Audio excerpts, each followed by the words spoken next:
नमस्कार, मैं रवीश कुमार। क्या ईडी को अब बंद कर देना चाहिए?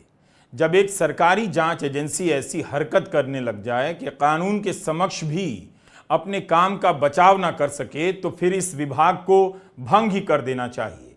इसके होने का कोई नैतिक आधार नहीं रह जाता। अब एक नहीं, कोर्ट के अनेक आदेश आ चुके हैं, टिप्पणियां आ गई हैं, जिससे यही पता चलता है कि यह एजेंसी बेलगाम हो चुकी है।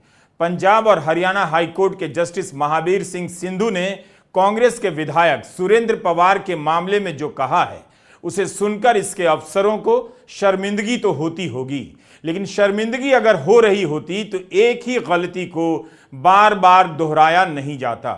ईडी की हरकतों को कोर्ट ने इंडिफेंसिबल इन लॉ कहा है, यानी इस एजेंसी ने ऐसा काम किया है जिसका बचाव कानून के सामने नहीं किया जा सकता। तब क्या इस विभाग के ही अफसरों पर मुकदमा नहीं चलाना चाहिए या इस विभाग को ही भंग नहीं कर देना चाहिए? सुप्रीम कोर्ट ने छत्तीसगढ़ की अफसर सौम्या चौरसिया को पौने 2 साल से अधिक जेल में रखने को लेकर जो टिप्पणी की है, वह काफी है यह समझने के लिए कि ईडी अब एक विभाग नहीं बल्कि एक दैत्याकार सा ढांचा है, जिसे नहीं रोका गया तो यह संस्था भारत के लोकतंत्र को ही निगल जाएगी। या तो इसे संसद के प्रति जवाबदेह बनाया जाए या इसे भंग ही कर दिया जाए। आखिर कभी तो अदालतों को ईडी के अफसरों को जवाबदेह बनाना पड़ेगा, उनकी जवाबदेही तय करनी पड़ेगी। लोकतंत्र और लोकहित में इसमें काम करने वाले सभी अफसरों के नाम के साथ उनके फोटो जनता के बीच प्रकाशित किए जाने चाहिए, ताकि लोग भी जाने कि इस विभाग को किसी को जेल में डाले रखने का विभाग बनाने वाले कौन हैं। कांग्रेस विधायक की अवैध गिरफ्तारी रद्द की गई है। पंजाब और हरियाणा हाईकोर्ट के जस्टिस महावीर सिंह सिंधु ने यहां तक कह दिया कि 14 घंटे पूछताछ करके आप कोई हीरो नहीं बन जाते हैं। हीरो कैसे बनेंगे? जब यह रिकॉर्ड होगा तो आने वाला इतिहास खलनायक के रूप में ही दर्ज करेगा, और करेगा जरूर ईडी का सारा काम। जस्टिस सिंधु ने कहा कि ईडी का सारा केस मुख्यतः जाली ई रवाना बिल पर आधारित है। जस्टिस सिंधु ने यह भी कहा कि पवार का नाम पहली 8 एफआईआर में नहीं है, नवी एफआईआर में भी वह आरोपी नहीं बनाए गए। कोर्ट ने कहा कि जब अवैध खनन मामलों के लिए माइंस एंड मिनरल्स एक्ट 1957 पहले से मौजूद है, तो यह मामला पीएमएलए मनी लॉन्ड्रिंग के अंतर्गत कैसे आया? इसे मनी लॉन्ड्रिंग के तहत अनुसूचित अपराध के रूप में नहीं देखा जा सकता है, इसलिए कोर्ट ने अभियोजन पर रोक लगा दी है। जस्टिस सिंधु की बेंच ने संविधान के आर्टिकल 21 का हवाला देते हुए कहा है कि ईडी को अनावश्यक उत्पीड़न करने से बचना चाहिए। संविधान के अनुच्छेद 21 और संयुक्त राष्ट्र के मानवाधिकार मानकों के तहत संदिग्धों के साथ उचित व्यवहार करना चाहिए। ईडी को सुधार के लिए कदम उठाने चाहिए। संदिग्धों के खिलाफ जांच के लिए उचित समय सीमा का पालन हो और इसके लिए अधिकारियों को संवेदनशील बनाना चाहिए। संयुक्त राष्ट्र के बुनियादी मानवाधिकारों के अनुसार अभियुक्तों की निष्पक्ष जांच के लिए कुछ आवश्यक तंत्र स्थापित हो। इसकी जगह लंबे समय तक किसी ना किसी का अनावश्यक उत्पीड़न चलता रहता है, जो ना हो। अब इसके बाद ईडी के लिए भी क्या बच जाता है? इस संस्था का क्या औचित्य रह जाता है जब कोर्ट को कहना पड़े कि अफसरों को बताया जाए कि समय सीमा भी कोई चीज होती है? किसी को लंबे समय तक जेल में नहीं डालकर रख सकते, यह मानवाधिकार का उल्लंघन है। अगर इस एजेंसी को गिरफ्तारी के नियम कानून सिखाने की जरूरत पड़ रही है, तो इससे अच्छा है कि इसके सारे अफसरों के नाम और रिकॉर्ड सार्वजनिक कर दिए जाएं और इस एजेंसी को अब भंग कर दिया जाए। पंजाब और हरियाणा हाईकोर्ट के जस्टिस महावीर सिंह सिंधु की बेंच ने इसके लिए ईडी को फटकारा कि पनवार से 14 घंटे 40 मिनट तक लगातार पूछताछ क्यों की गई। ईडी के लिए यह कोई हीरो बनने वाली बात नहीं, बल्कि ऐसा करना किसी भी व्यक्ति की निजी गरिमा की अवहेलना करता है। यह पहली डांट और फटकार नहीं है। ऐसा लगता है कि ईडी के अफसरों को इस कोर्ट में डांट से और उस कोर्ट में फटकार से अब कोई असर नहीं पड़ता। हरियाणा के विधायक और सोनीपत से कांग्रेस के उम्मीदवार सुरेंद्र पनवार और छत्तीसगढ़ की अफसर सौम्या चौरसिया को लेकर अदालतों ने जो कहा है, हम इस वीडियो में उसकी बात कर रहे हैं। लेकिन आपको कुछ बातें याद रखनी चाहिए। हालांकि यह बात इन केस से संबंधित नहीं है, लेकिन इससे पता जरूर चलता है कि क्यों मोदी सरकार को इस बात से दिक्कत होने लगी कि कोर्ट बार बार अफसरों को बुलाने लगा है। केंद्र सरकार एक प्रक्रिया बनाए जाने की मांग करने लग गई और सुप्रीम कोर्ट ने प्रक्रिया बना भी दी। कुछ खास परिस्थितियों को छोड़कर अफसरों को कोर्ट में ना बुलाया जाए। तय हुआ कि जब भी अधिकारी की निजी पेशी का आदेश दिया जाएगा तो उसमें कारण बताया जाएगा कि क्यों उसकी पेशी जरूरी है। निजी पेशी के लिए अधिकारी को पर्याप्त समय दिया जाएगा और उसे इसके बारे में पहले बताया जाएगा ताकि वह पूरी तैयारी से आए और केस में कोर्ट की मदद कर सके। सुनवाई के दौरान अधिकारी को अपमानित करने वाली टिप्पणियों से बचा जाएगा। कोर्ट पेश हुए अधिकारी की फिजिकल अपीयरेंस, शैक्षणिक पृष्ठभूमि या सामाजिक स्टैंडिंग पर टिप्पणियां करने से बचेगा। अदालत वहां सम्मान और पेशेवर माहौल बनाएगी। पेश हुए अधिकारी के कपड़ों पर टिप्पणी नहीं की जाएगी जब तक कि उसकी पोशाक उसके ऑफिस की विशिष्ट ड्रेस कोड का उल्लंघन ना करती हो। क्योंकि जब नाम से बुलाया जाता था और नाम से फटकार पड़ती थी तो अखबारों में खबर छपती थी और सबको पता होता था यह अफसर कौन है। अब उस अफसर का चेहरा नहीं है। इसके बदले एडिशनल सॉलिसिटर जनरल या सरकार के दूसरे कई वकील कोर्ट के सामने खड़े होते हैं। इन अफसरों का नाम अब सामने नहीं आता। कई बार लगता कि कोर्ट को अब ईडी के अफसरों को बुलाना भी चाहिए ताकि उनका नाम और काम जनता को पता चले। महाराष्ट्र में शिवसेना के नेता संजय राउत को अवैध रूप से गिरफ्तार किया गया। 100 दिनों तक जेल में रख दिया गया। एक सांसद को अवैध रूप से अरेस्ट कर जेल में डाला गया है। यह हम नहीं, बॉम्बे हाईकोर्ट का फैसला कहता है। दिल्ली पुलिस ने एक संपादक को ही अवैध रूप से गिरफ्तार कर लिया। सुप्रीम कोर्ट ने कहा अवैध है। अब हरियाणा के कांग्रेस विधायक सुरेंद्र पनवार की गिरफ्तारी को कोर्ट ने अवैध कहा, उन्हें बरी ही कर दिया। 68 दिनों में ईडी का केस एक तरह से खत्म हो जाता है। पंजाब और हरियाणा हाईकोर्ट ने कहा है कि सुरेंद्र पनवार के साथ जो किया गया उसका किसी भी कानून में कोई बचाव नहीं। सुरेंद्र पनवार 68 दिनों तक अंबाला जेल में रहने के बाद रिहा हुए। एक चुने हुए विधायक को जब अवैध रूप से गिरफ्तार किया जा सकता है, तब फिर इस देश में भरोसे के लायक कौन सी संस्था बची है? सुरेंद्र पवार के साथ साथ दिलबाग सिंह और कुलविंदर सिंह को भी गिरफ्तार किया गया। इनकी गिरफ्तारी को भी हाईकोर्ट के जस्टिस महावीर सिंह सिंधु की पीठ ने अवैध करार दिया है। 25 सितंबर को अपने विस्तृत फैसले में जस्टिस महावीर सिंह सिंधु की पीठ ने कहा है कि प्रथम दृष्टया याचिकाकर्ता को किसी भी तरह से किसी भी अवैध गतिविधि में संलिप्त नहीं पाया गया जिससे पीएमएलए के तहत मनी लॉन्ड्रिंग का अपराध सिद्ध हो सके। जो अपराध सुरेंद्र पनवार ने किया ही नहीं, उसके लिए उन्हें 68 दिन जेल में रहना पड़ा। क्या बीजेपी इसके लिए माफी मांगेगी? सुरेंद्र पनवार आईएनएलडी में थे, फिर कांग्रेस में आ गए। 2019 में उन्होंने सोनीपत से बीजेपी की मजबूत नेता और कैबिनेट मंत्री कविता जैन को हरा दिया भारी मतों से।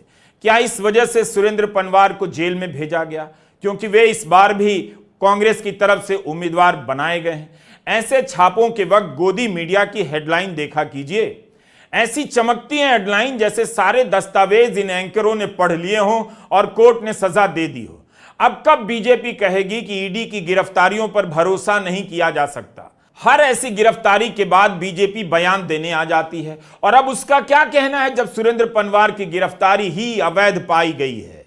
कांग्रेस इस खेल को समझ गई है। वह जानती है कि चुनाव आएंगे तो उसके नेताओं और समर्थकों के यहां ईडी का छापा पड़ेगा। इसलिए गिरफ्तारी के बाद भी सुरेंद्र पवार का टिकट नहीं कटा और सोनीपत से ही उम्मीदवार बना दिए गए। जब सुरेंद्र पनवार जेल में थे तब उनके परिवार के सदस्य प्रचार करने लगे। ससुर को जिताने के लिए उनकी बहू समीक्षा वोट मांगने लगी। 68 दिनों तक जेल में डाल दिए जाने से उनके परिवार और दोस्तों को किस यातना से गुजरना पड़ा होगा, उनका कितना राजनीतिक और मनोवैज्ञानिक नुकसान हुआ होगा। ईडी के वकील लगातार केस हार रहे हैं। जांच और पूछताछ के नाम पर बार बार पूरक चार्जशीट दायर कर किसी को लंबे समय तक जेल में रखने का इनका खेल अब अदालतों को समझ आ गया है। अदालतों की टिप्पणियां एक तरह से प्रधानमंत्री नरेंद्र मोदी की सरकार की कार्यशैली पर भी लागू होती हैं। भ्रष्टाचार के खिलाफ लड़ने का उनका अभियान इन टिप्पणियों से एक्सपोज हो जाता है। किस तरह एजेंसियों का दुरुपयोग हो रहा है वो सामने आता है। पता चलता है कि भ्रष्टाचार के खिलाफ लड़ाई नहीं हो रही है, राजनीतिक लाभ के लिए विरोधियों को जेल में डाला जा रहा है, यह खेल चल रहा है। सुरेंद्र पनवार के वकील सीनियर एडवोकेट आरएस चीमा ने जब कहा कि सुरेंद्र पनवार ने ईडी के साथ जांच में पूरी तरह सहयोग किया, हर एक समन पर उपस्थित रहे, इसलिए उनकी गिरफ्तारी का कोई औचित्य नहीं था और उनकी गिरफ्तारी चुनाव के कारण की गई है, तो ईडी के वकील ने कोर्ट में कहा कि चुनाव का ऐलान तो 1 अगस्त को किया गया, गिरफ्तारी 20 जुलाई को हुई। यह भी कितना कमजोर तर्क है। अब यह पता चल चुका है कि जिस राज्य में चुनाव होते हैं वहां कुछ महीने पहले से विपक्षी नेताओं के यहां ईडी के छापे पड़ने शुरू हो जाते हैं। ईडी के केस में कोर्ट की टिप्पणियों पर नजर रखा कीजिए। कई मामलों में सुप्रीम कोर्ट ने केवल ईडी को नहीं फटकारा, बल्कि हाई कोर्ट को भी न्याय की बुनियादी बातों का ध्यान दिलाया। सुरेंद्र पनवार के केस में Punjab and Haryana high court की बेंच ने अंबाला के एक विशेष जज के रिमांड आदेश को भी रिजेक्ट किया। यही नहीं, उनके आदेश को कानूनी दृष्टि से अक्षम्य कह दिया। फिर न्याय कहां मिलेगा, कैसे मिलेगा? जो अन्याय है वो अदालतों को पहले ही चरण में क्यों नहीं नजर आ रहा है? यूट्यूब पर रवीश कुमार ऑफिशियल चैनल पर हमने 970 वीडियो बनाए हैं। इनमें से ईडी को लेकर कई वीडियो बनाए हैं। आप सभी वीडियो देखा कीजिए तो पता चलेगा कि इस एजेंसी ने भारत की राजनीति ही नहीं, कारोबारी दुनिया, नागरिकों, सामाजिक कार्यकर्ताओं में भी कितनी दहशत पैदा की है। दिल्ली शराब घोटाले में इसका हाल देखिए। एक आरोपी अमनदीप ढल को छोड़कर सब बाहर आ गए और अभी तक ट्रायल की प्रक्रिया शुरू नहीं हुई। होगी भी तो जाने कब पूरी होगी। हेमंत सोरेन से लेकर मनीष सिसोदिया तक कोर्ट जांच एजेंसियों को कितनी ही चेतावनियां दे चुका है, कितनी हिदायतें दे चुका है, लेकिन इतने खराब रिकॉर्ड और अदालत से बार बार मिलने वाली फटकार के बावजूद केंद्र सरकार की एजेंसियां अपने आप को किसी भी जवाबदेही से ऊपर समझती हैं। ईडी के केस में निचली अदालतों का जमानत देने का रिकॉर्ड भी सामने आ रहा है। सुप्रीम कोर्ट ने कई बार याद दिलाया है कि बेल नियम है और जेल अपवाद है। कोर्ट कह रहा है कि 10 साल में ईडी ने 5000 केस किए, सिर्फ 41 में आरोप सिद्ध हुआ। कोई अच्छा रिकॉर्ड तो नहीं। इस शर्मनाक रिकॉर्ड पर प्रधानमंत्री मोदी सपना दिखा रहे हैं कि ईडी की जब्त संपत्ति को जनता में बांट देंगे। उन्हें अच्छी तरह से पता है कि जब अंतिम फैसला आएगा तभी वह संपत्ति सरकार की होगी, लेकिन उसके पहले ही प्रधानमंत्री मोदी ईडी के केस में जब्त संपत्तियों को बांटने का सपना दिखाने लग गए। यह नहीं बताते कि उनकी इस केंद्रीय जांच एजेंसी का ट्रैक रिकॉर्ड कितना खराब है। 5000 केस हैं और 40-41 मुकदमों में सजा हुई है। अभी कहानी खत्म नहीं हुई। सुप्रीम कोर्ट में भी ईडी का एक मामला चर्चा की मांग करता है।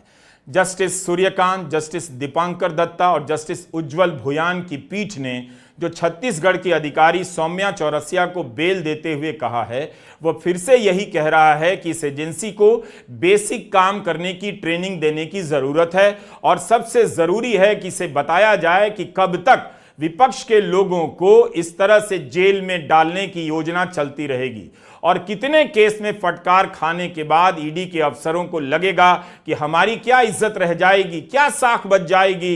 कथित राजनीतिक लगाम को अब उन्हें भी खोल देना चाहिए। 25 सितंबर को सुप्रीम कोर्ट ने छत्तीसगढ़ की निलंबित अफसर सौम्या चौरसिया को मनी लॉन्ड्रिंग मामले में अंतरिम जमानत दी है। कोर्ट ने कहा 7 साल ही सजा होती है और आरोपी ने 1.25 साल से अधिक समय जेल में बिता दिए। अभी तक आरोप भी तय नहीं हुआ। सौम्या चौरसिया छत्तीसगढ़ के पूर्व मुख्यमंत्री भूपेश बघेल की पूर्व उप सचिव रही हैं। इन्हें कोयला घोटाले से जुड़े मनी लॉन्ड्रिंग मामले में गिरफ्तार किया गया। 1 साल 9 महीने जेल में रहीं। 1.25 साल में ईडी आरोप भी तय नहीं कर पाई।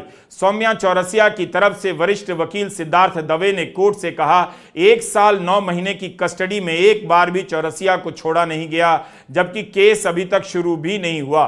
3 सह आरोपी अंतरिम जमानत पर छोड़े जा चुके हैं। सिद्धार्थ दवे ने मनीष सिसोदिया की जमानत का हवाला दिया।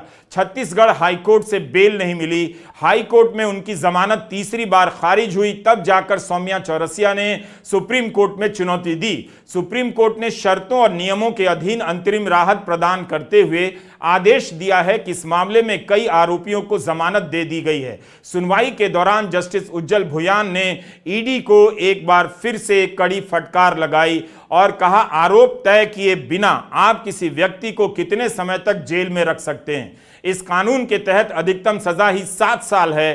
पीएमएलए मामलों में आरोप साबित होने की दर क्या है? संसद में कहा गया है केवल 41 मामलों में सजा हुई, फिर आप एक व्यक्ति को सालों साल जेल में रखते हैं। 5 साल 7 साल, वो भी महिला होने के बावजूद किसी तरह जेल में डाले रखना है। अब अदालतों में यह खेल एक्सपोज होने लगा है।